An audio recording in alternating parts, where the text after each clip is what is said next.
네, 시장을 달구는 뜨거운 이슈들을 품격 있는 출연자와 함께 심도 깊게 살펴보는 이슈토크 격시간입니다. 오늘의 주제는 무엇일까요? 우선 화면으로 만나보시죠. 21세기 고부가 가치 산업으로 주목받는 마이스 산업. 4차 산업혁명 시대를 앞두고 마이스 산업의 발전 가능성과 함께 국내 마이스 산업 발달을 위한 과제들을 짚어본다. 네, 이 마이스 산업을 통한 일자리를 창출하는 데 있어서 우리가 어떤 점을 주목을 해봐야 될까요? 자세한 이야기는 한국 마이스 융합 리더스 포럼의 진홍석 회장과 함께 나눠보도록 하겠습니다. 회장님 안녕하세요. 네, 안녕하십니까. 네, 우선 마이스 산업에 대해서 화면으로 좀 살짝 이야기를 해봤는데 마이스 산업이 무엇인지부터 설명해 주시겠어요? 네, 마이스 산업이라고 하면은 네. 우리가 통상적으로 전시 컨벤션 산업이라고 얘기하는 그 산업을 생각할 수 있겠고요. 미국이나 그 유엔 산하기구인 관광 관련 유엔 산하기구인 UNWTO에서는 미팅스 인더스트리라고 하는 그런 용어를 많이 사용합니다. 그 용어에서 보듯이 사람들이 모이는 것이 바로 비즈니스가 된다라는 내용을 내포를 하고 있는 거죠. 이런 사람들은 보통 거래라든지 정보 교환 또는 뭐 정치적인 이유 또는 학술적인 이유 때로는 그냥 네트워킹 같은 것들을 하기 위해서 이렇게 모이게 되는 것인데요. 중요한 것은 이들이 모일 때 숙박이라든지 교통이라든지 또는 쇼핑을 하기도 하고요. 이런 주변에 있는 여러 가지 부대 시설들을 활용하게 되는데 그러면서 이게 돈을 떨어뜨리는 그런 산업이라는 데 우리가 이제 주목을 하고 있는 것입니다. 그리고 또 하나 중요한 것은 거의 공해가 발생하지 않는 친환경 산업이라는 데 다들 관심을 가지고 있고 그래서 전 세계의 정부에서는 이 마이스 산업을 유치하고 육성하기 위해서 다들 심혈을 기울이고 있고 우리나라에서도 마찬가지인 그런 신성장 산업입니다. 그런데 이제 우리가 주목할 것은 이런 마이스 산업을 이제 주최하는 사람들이 있는데요. 네. 보통 협단체라든지 또는 정부의 산하기관, 기업들 이런 데들이 이제 마이스를 이제 주최를 하게 되는데 보통 이들은 자기들이 속한 산업의 일부라고만 생각을 하지 자기들이 계속하고 있는 활동인 마이스 활동에 대한 중요성을 인식을 못하고 있기 때문에 이 마이스 산업에 대한 인식 전환이 중요하다라고 이제 제가 주장을 하고 있는 겁니다. 또 하나 중요한 이유는 제가 조사해 본 바에 의하면은 한 의학 관련 학회였는데 1년에 예산의 한 60%가 자기들이 한 번 하는 마이스 행사로 충당을 하고 있는 네. 그런 것을 발견했습니다. 그래서 마이스 산업에 대한 인식이 이런 주체자들로 하여금 얼마나 중요한지 하게 하는 것이 중요하다라는 생각을 하고 있습니다. 우리가 보통 경제 주체들을 어떻게 우리 경제학에서 배웠습니까? 보통 기업이라든지 네. 가게 또는 정부 이렇게 한 3가지 정도로 배우고 있었는데 네.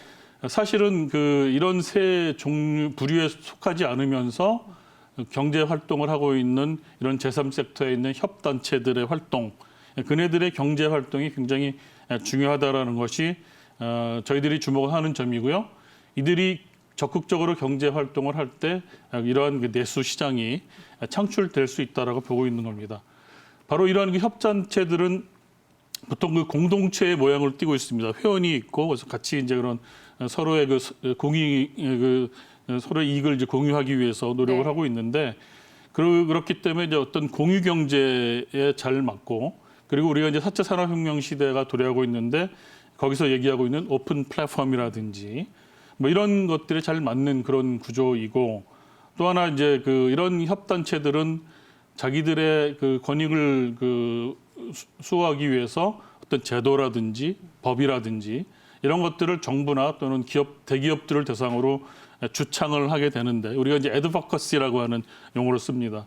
이럴 때 자기들의 이제 권익을 주장하는 이런 행위들이 궁극적으로는 경제 민주화를 이룰 수 있는 어떤 방안이 될 수 있고 또는 우리가 흔히 요새 얘기하는 동반 성장의 모델, 네. 그것도 우리가 잘 맞는 그런 거라고 생각합니다. 그래서 이런 협단체들의 재정 건전성이라든지 뭐 내수 시장 확대에 이런 그 마이스 산업의 어떤 역할이 있고 그래서 마이스 산업이 중요하다라고 이렇게 보고 있는 겁니다.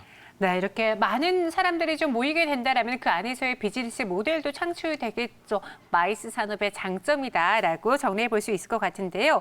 이 마이스 산업을 통해서 그렇다면 당연히 일자리도 좀 창출이 가능할 것으로 보입니다. 10만 개 일자리 창출이 가능하다라고 하셨는데 어떻게 10만 개라는 수치가 나왔는지 좀 궁금해요. 예, 아까 이제 말씀드린 것처럼 마이스를 그 주최하는 그런 그 주최자들 아까 말씀드린 것처럼 뭐 협단체라든지 네. 뭐 기타 여러 그 부류가 있는데 그 우리나라에는 이런 주최자들이 한 5만여 개 정도가 네. 된다고 지금 추정이 되고 있고요. 그리고 이제 그 많은 그 비공식 사회 모임들이 증가하는 추세에 있습니다. 그래서 이런 주최자들은 계속 늘어날 것으로 생각을 하고 있는데 그렇기 때문에 그 마이스에 대한 그 인식 아까 말씀드린 것처럼 그런 것들이 굉장히 중요하고 그것을 통해서 재정 건전성, 그 마이스를 주최하는 주최자들의 그 재정 건전성이 제고가 될 수 있고 그렇게 해서 비즈니스가 창출이 될 수 있는 그런 것들에 대한 우리의 어떤 사회적인 어떤 합의, 그런 계몽 이런 것들이 이제 필요하다고 생각을 하고 있는 겁니다. 이러한 그 주최자들이 이제 보통 그 회의라든지 팀 빌딩이라든지 뭐 인센티브 투어라든지 여러 가지 그 마이스 관련된 그 액티비티들을 하게 되는데 네. 이들이 한 2개 정도의 행사를 더 추가로 만들어내기만 한다고 하더라도 보통 행사 하나가 2천만 원에서 한 5천만 원 정도 규모이거든요. 그래서 네. 그렇게만 한다 그래도 한 10만 개의 행사가 늘어날 것이고 그렇게 됐을 때 우리나라에 한 2조에서 5조 정도 되는 시장이 새롭게 창출이 될 수 있다라고 보는 겁니다. 이들이 활용하는 그 생산 요소라고 할 수 있는 것들이 보통 호텔이라든지 교통이라든지 아까 말씀드린 뭐 쇼핑이라든지 이제 기타 그런 부대 시설들인데 네. 이런 것들은 그 지금 사용하지 않으면 나중에 두었다가 재고로 쓸 수 있는 그런 게 아니라는 거죠. 서비스 산업의 요소들이 이제 그렇게 되는데 네. 그렇게 우리가 이제 흔히들 소멸성이라고 얘기하는데 호텔을 지금 사용하지 않았다 그래서 어떤 그 볼펜처럼 나중에 뒀다가 쓸 수 있는 게 아니고 그건 없어지는 겁니다. 네. 그래서 우리가 가능하면은 그 가동률을 높여주는 게 필요하거든요. 그래서 그런 거에 바로 이 마이스의 역할이 있는 것이고 그렇게 해서 이제 내수 시장이 창출이 될 수 있다고 보는 겁니다. 최근 저희가 지금 사드 배치 이후 또는 뭐 북핵 위기 때문에 관광 산업이나 이런 마이스 쪽에서 굉장히 어려움을 많이 겪고 있는 거 아실 겁니다. 네. 그런데 이제 바로 이런 그 내수 시장을 확장하는 형태의 이런 마이스 활동들을 적극 장려를 한다면은 그런 것에 어떤 대안이 될 수 있다고 생각을 하고 있습니다. 그래서 이렇게 창출된 일자리는 중요한 게 바로 이제 우리가 인위적으로 예산을 투여해서 만든 일자리 같은 경우에는 예산이 고갈이 되거나 예산이 끊어지게 되면 일자리가 굉장히 위태로워질 수 있는데 네.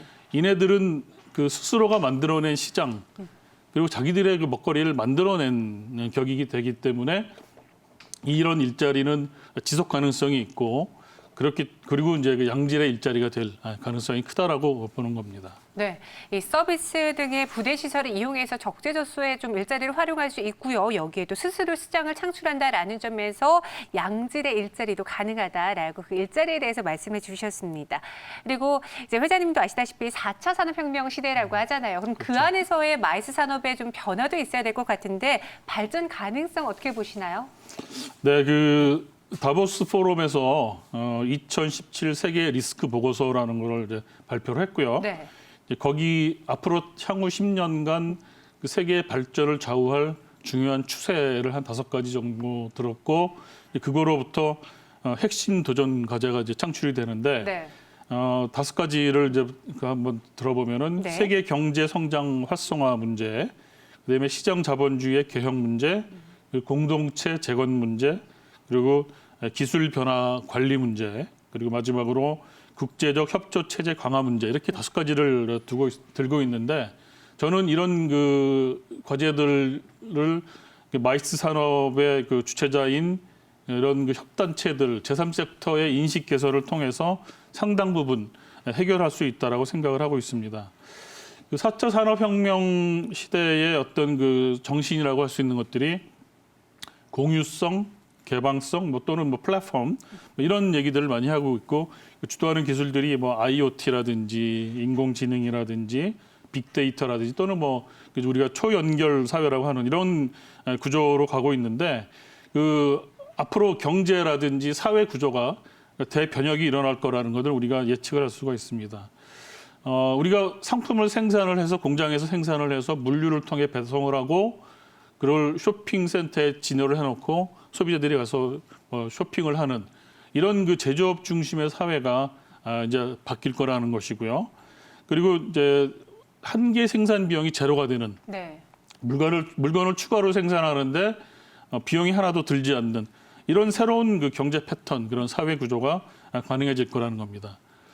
과거에는 석유를 지배한 나라가 강대국이었는데 앞으로는 데이터를 지배하는 나라가 강대국이 될 수 있는 그런 새로운 그 그런 그 새로운 경제 패턴, 사회 구조 이런 것들이 이제 앞으로 펼쳐질 거라는 거죠.